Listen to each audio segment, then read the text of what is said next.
I firmly believe is one of the best MBA programs in the country. You'll hear some other slides subsequently that will cover that proves that I'm just not being biased, but we've got some other objective market measures that also echo that sentiment.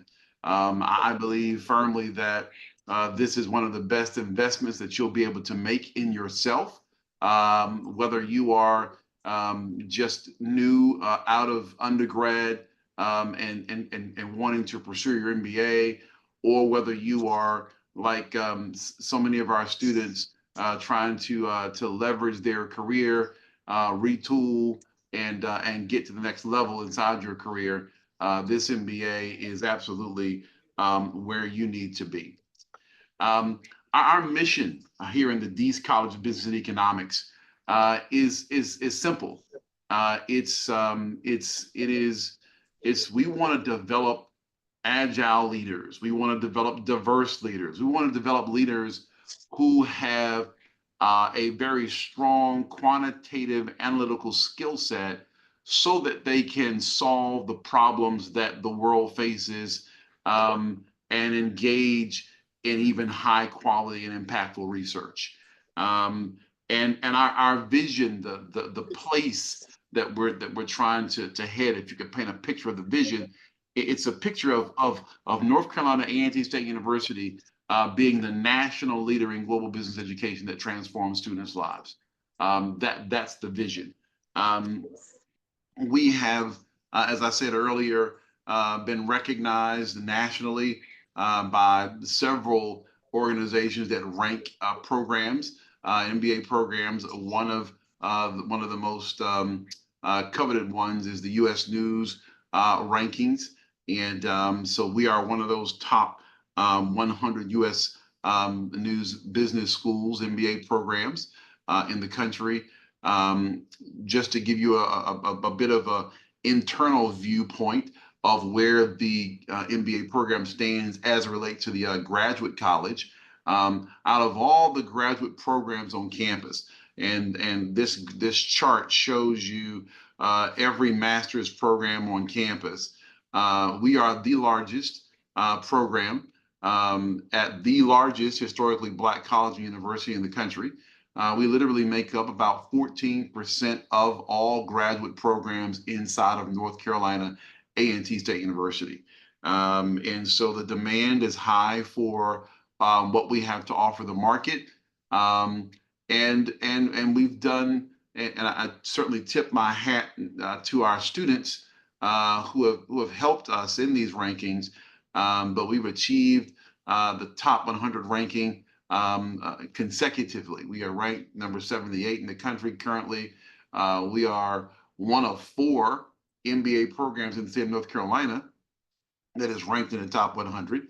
And of course, you could probably imagine who the other 3 are: Duke, Chapel Hill, and NC State, and then it's us as well.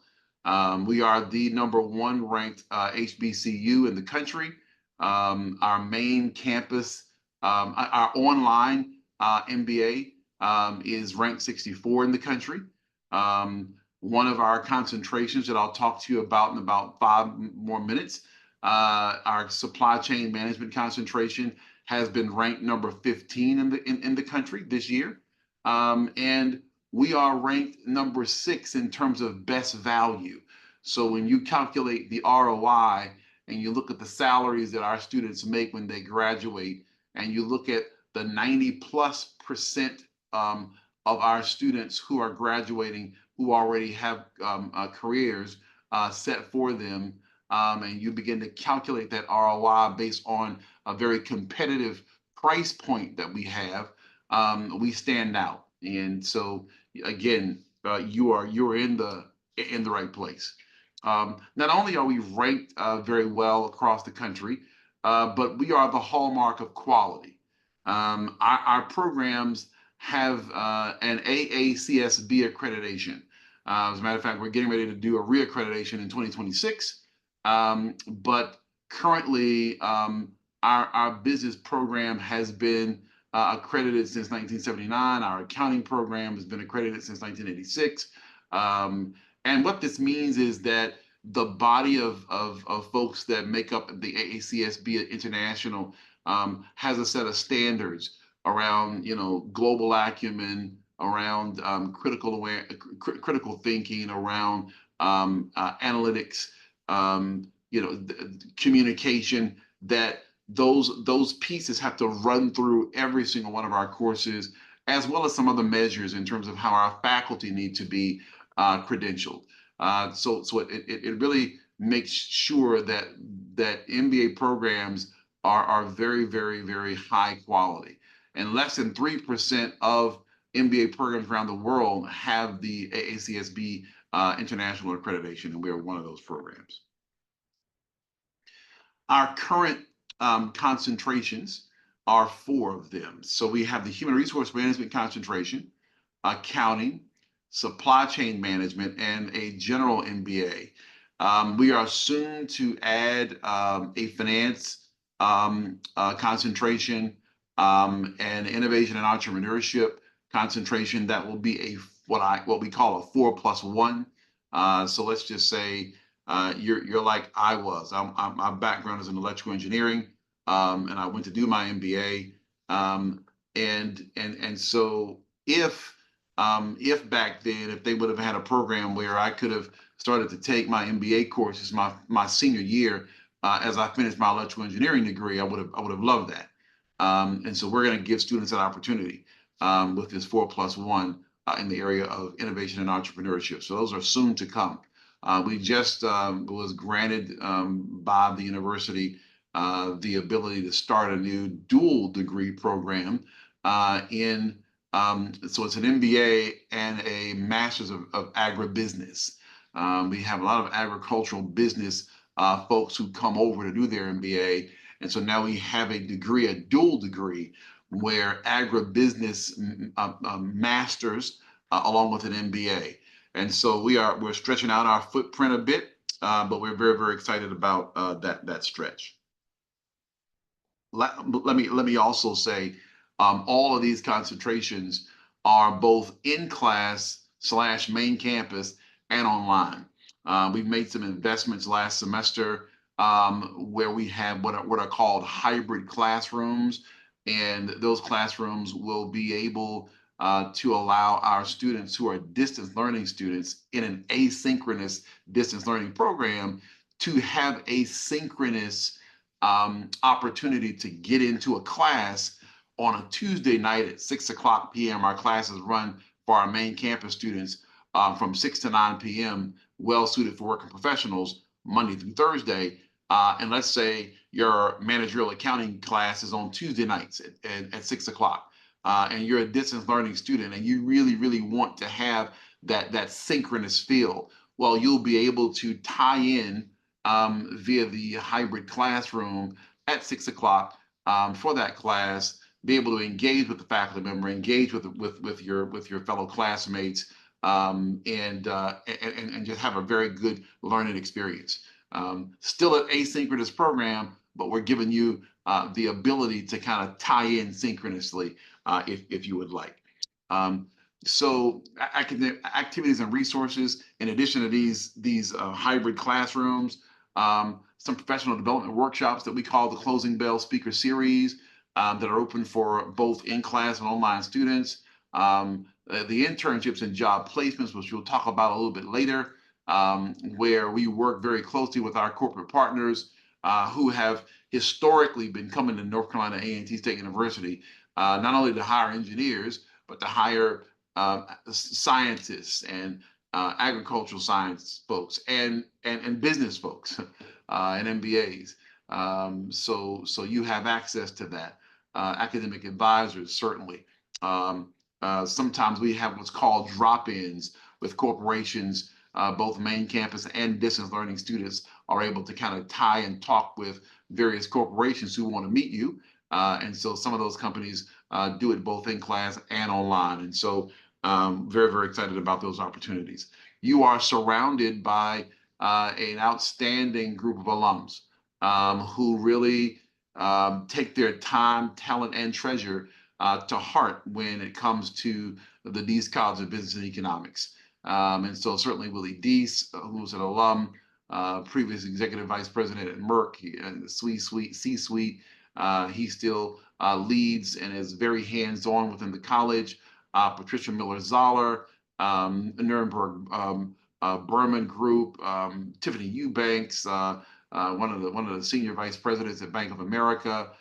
Just a plethora of just outstanding alums, and even folks that aren't alums who are a part of our executive advisory committee, who really do honestly want to see our students achieve and are willing to invest time, treasure, and their talent to make sure that happens. And so that is a differentiator for you as a student that I don't think you get in a lot of other places.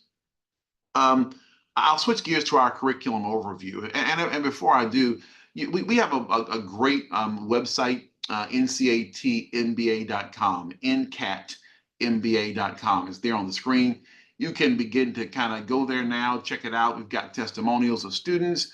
We have great links that are available to you to get you drilled down into different descriptions of our concentrations. And most importantly, we have on the main page a link that lets you apply for our MBA program. And I'd love for each and every one of you who are listening and watching to go ahead and click that apply link and get that application started as soon as possible. A bit about our curriculum. Our curriculum is a 36-hour curriculum. It's made up of 8 core courses, 3 credit hours apiece, so 24 hours. And it's made up of 4 concentration courses dependent upon the concentration that you choose. Again, human resource management, accounting, supply chain management, and general. And as we get others approved, more of those concentrations will come. But they'll all have 4 concentration courses that'll make up a 36-hour curriculum for the MBA. All right. Now, in addition to the 36 hours, some students, not all, but some students may have to take some additional courses. Those courses are not punitive in any way, but they don't count towards the MBA. But they do count and add as a foundation to help drive student success. So I'll use myself as an example. Again, I was an electrical engineering undergraduate major, and when I did my MBA, I hadn't taken a course in principles of accounting. I never took a course in capital budgeting. I never took a course in economics. And so I had no idea about the business language associated with those courses. And so needed a foundation course to make sure that when I got in those core courses that I did well. We've seen over the years, if students don't have a business background and they haven't taken courses like principles of accounting, macroeconomics, microeconomics, some analytics or statistics course, a general management course, you may not fare as well as you would if you had those foundation courses under your belt. And so the admissions committee, the MBA admissions committee, we're going to look at your transcript, among other things, when you apply. And if we don't see a principles of accounting course, if we don't see macro or microeconomics, if we don't see an analytics course or a statistics course or a general management course pass with a grade of B or better, then we're going to suggest and make as a condition of your enrollment that you take these foundation courses that we have for you, so that when you hit your core courses, you're going to do very, very well. All right. So there may be some more questions about that at the end of the presentation today, and I'll be happy to answer those. But again, the major message is not punitive, but it absolutely is going to set you up for success.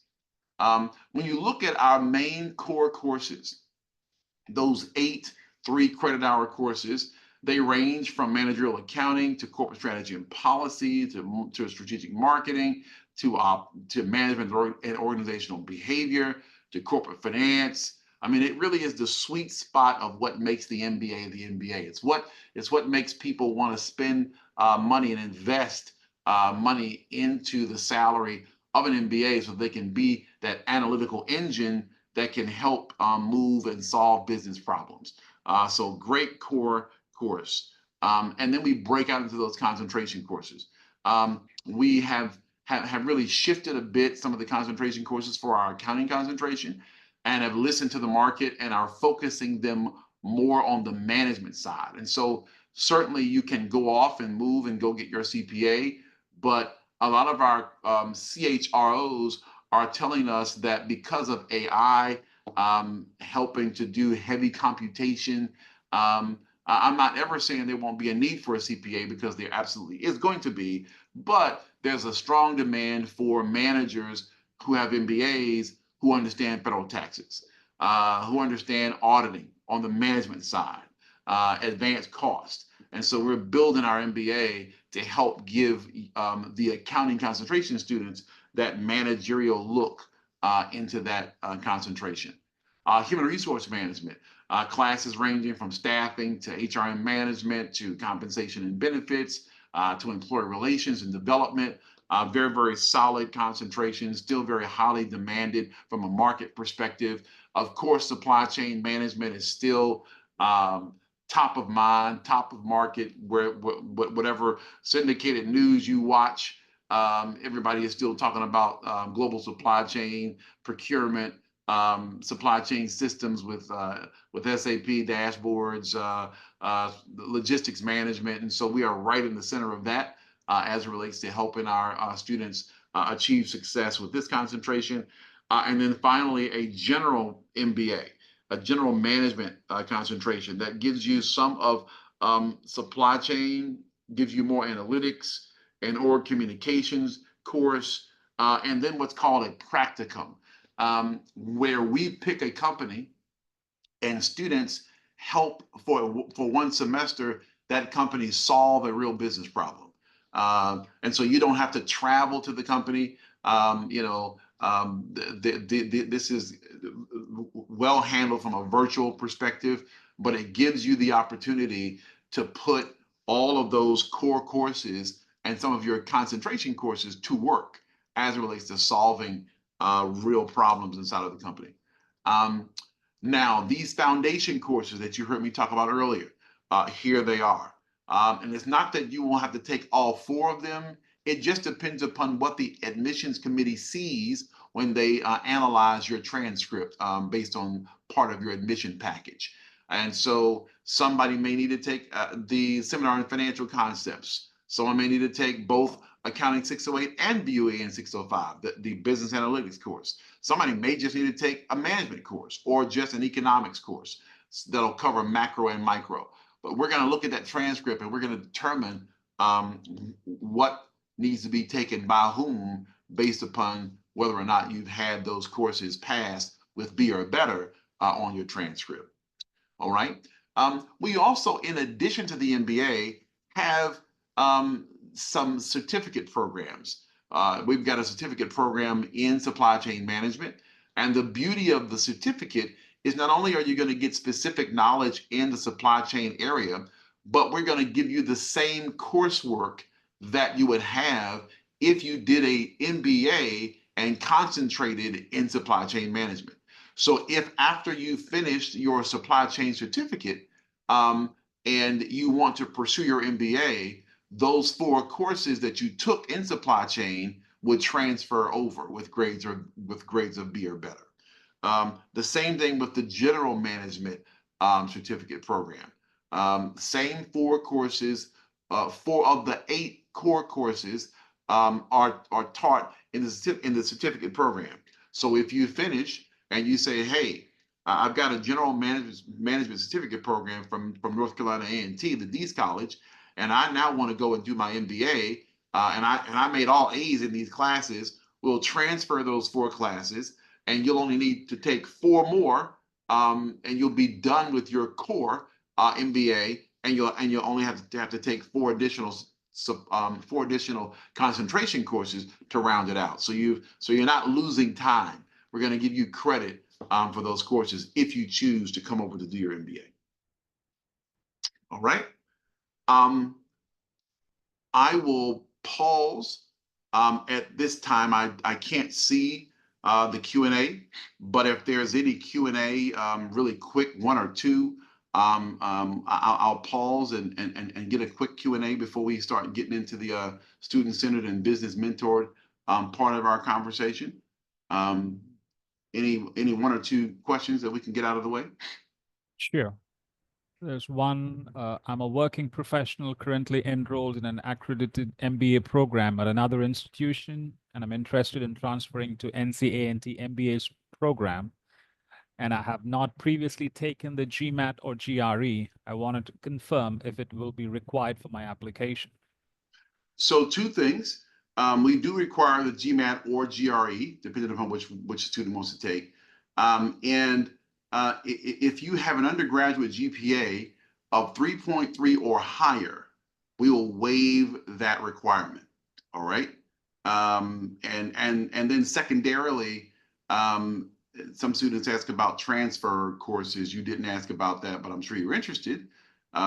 We do transfer courses in, but one of the initial hurdles is that course has to come from a business program that was AACSB accredited.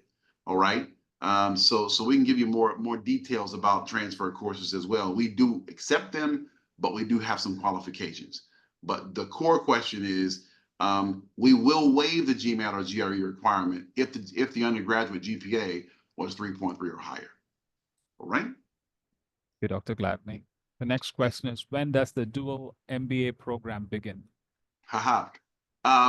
So we hope that the dual MBA program with agribusiness and MBA will be taking applications fall of 2025. So we're going to be able to advertise in the spring and then be able to take applications for fall 2025. Really excited about that.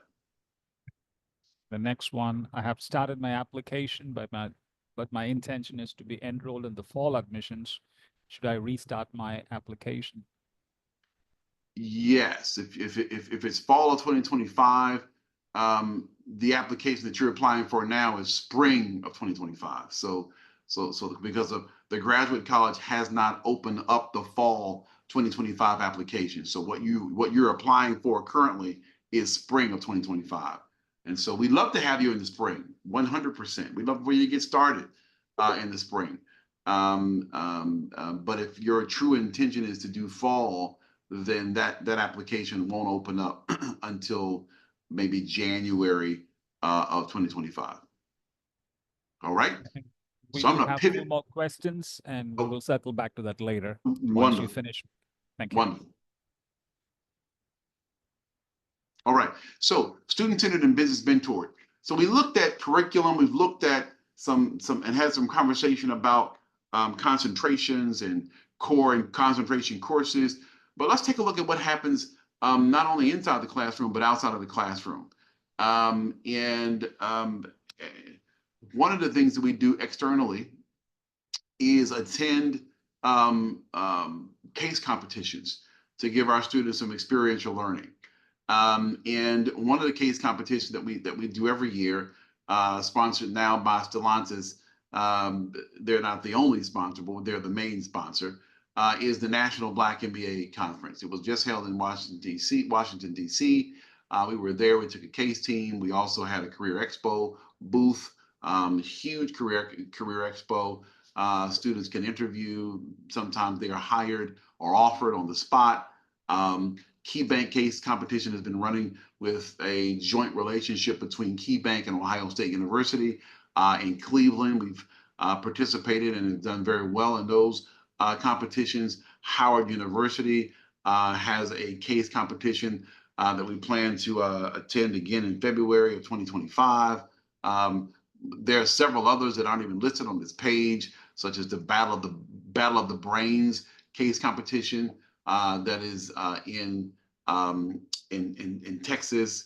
And so we definitely want to get out and let our students get in front of the C-suite managers, pitch their ideas based on their specific knowledge that they've gained in the MBA program, and have an opportunity to win some money.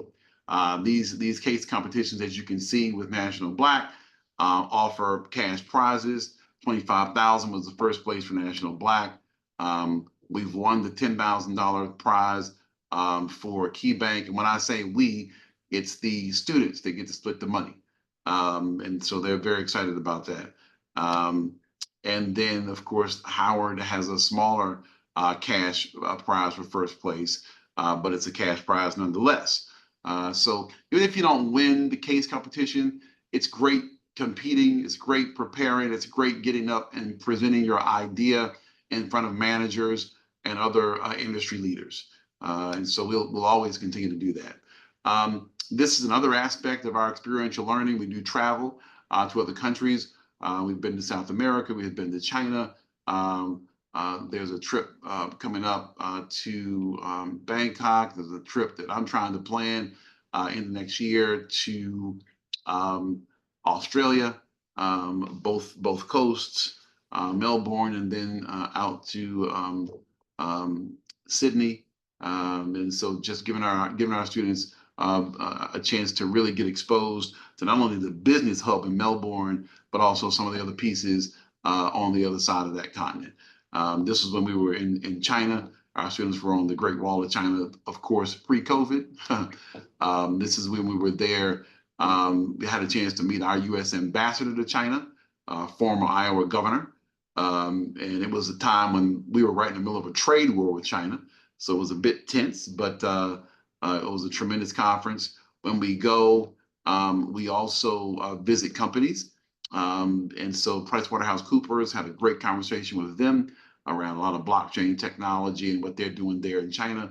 Hyundai Motor Company gave me a tremendous sense of their commitment to reliability and some of the leading edge technology that they're using in making their cars.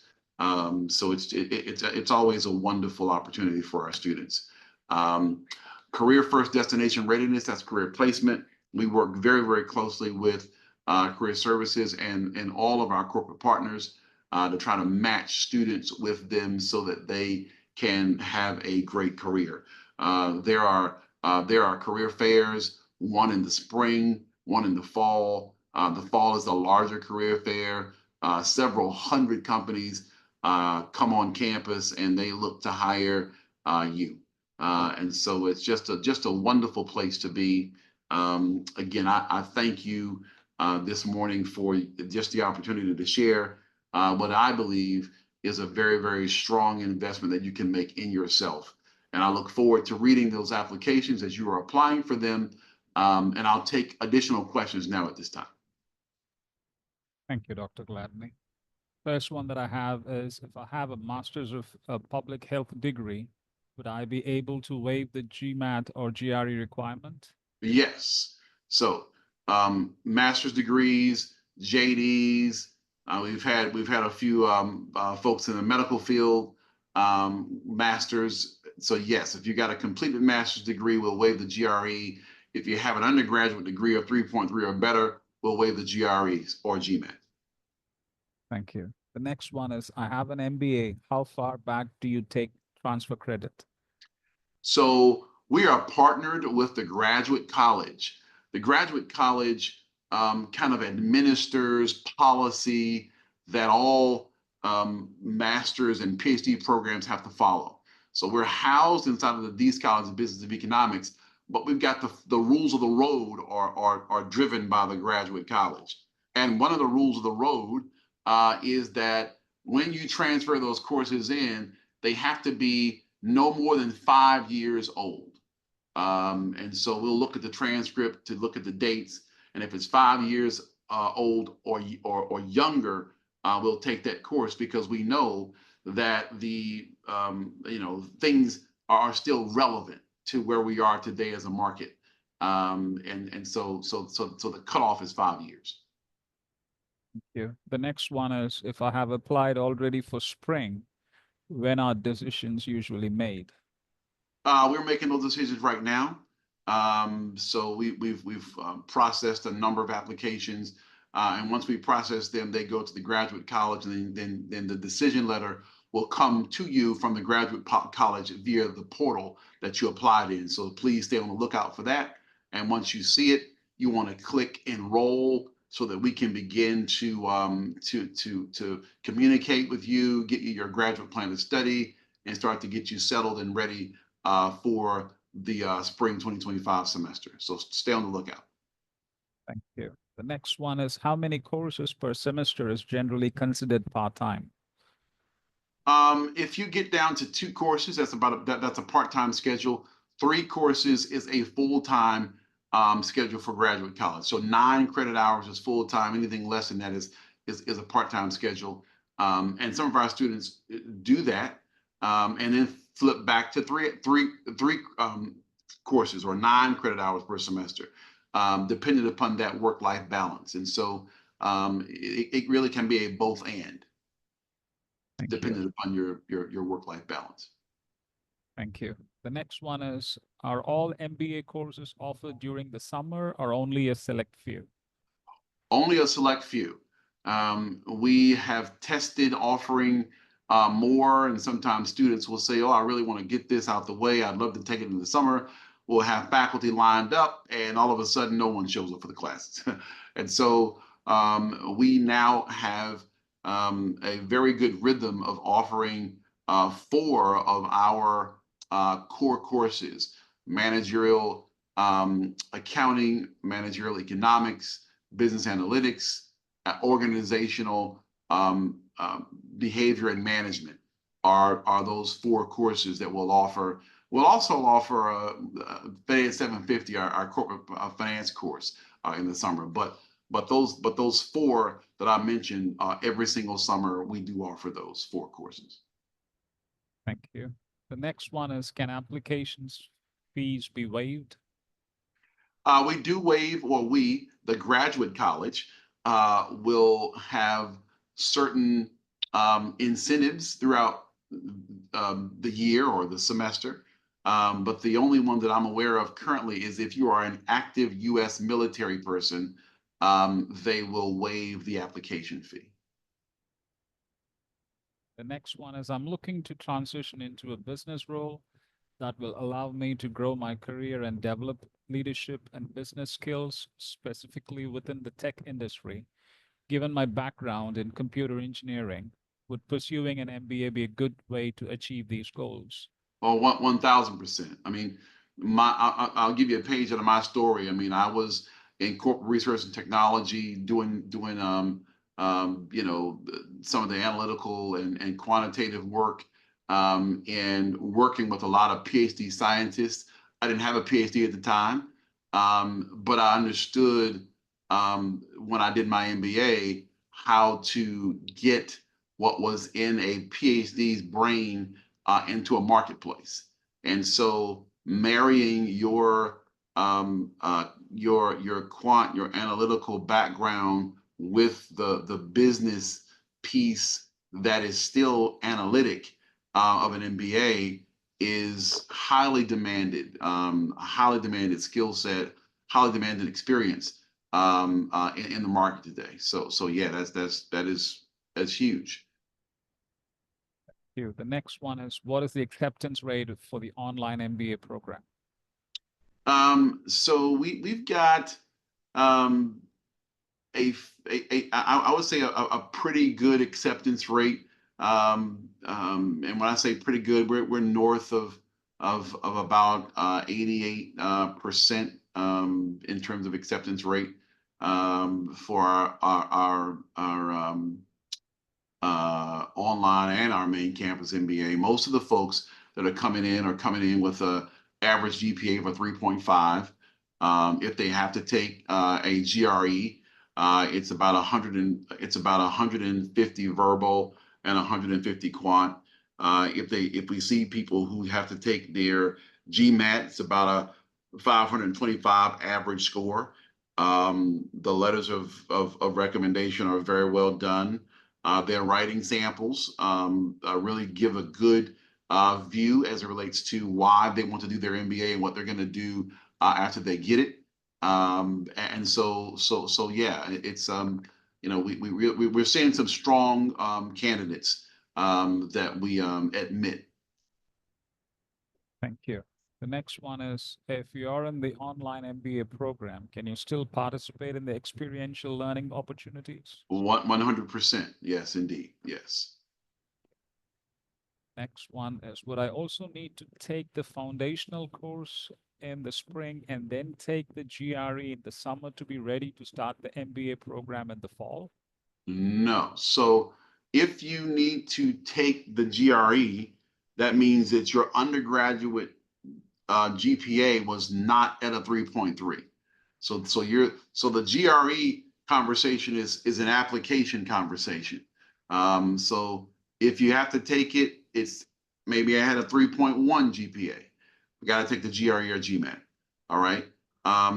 And whether or not you have to take foundation courses is driven by what your background is and what coursework you've taken. And so if you have a business background and you've already taken principles of accounting, analytics, macroeconomics, you did very well in those classes, you made A's in them, then you don't have to take any foundation courses.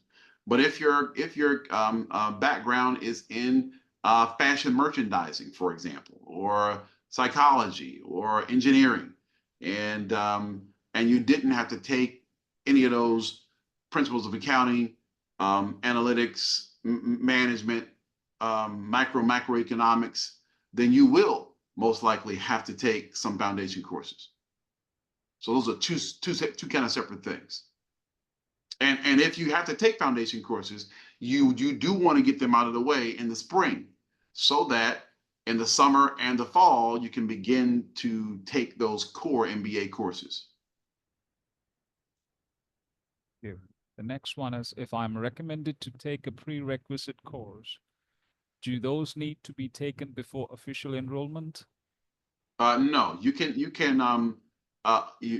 get accepted, you'll click enroll, you'll be an MBA student, and the first courses that you'll take will be those foundation courses.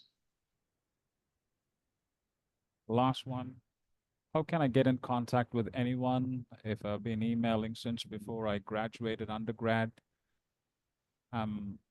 No one has responded, causing me to shift graduate school plans.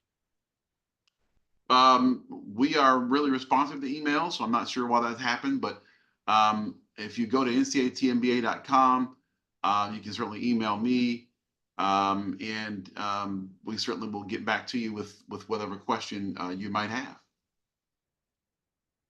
Yeah, we get tons of emails every day, but we really do a great job of replying back to our prospective and current students. Thank you. I have one more. I'm interested in marketing, but there is not marketing concentration. Is the general MBA beneficial? Oh, it is.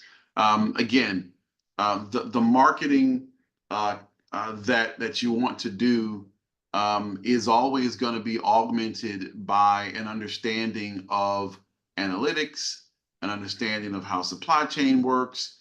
The management communications course is a critical course for folks that want to do marketing. And so yes, that general management track would be well suited for you who wants to focus a career in marketing. So we have for today's Q&A, Dr. Gladney. Okay, again, many thanks for these questions, your interest, and again, I certainly look forward to you clicking apply, getting that application started, and we want to review those and hope to be connected with you very, very soon.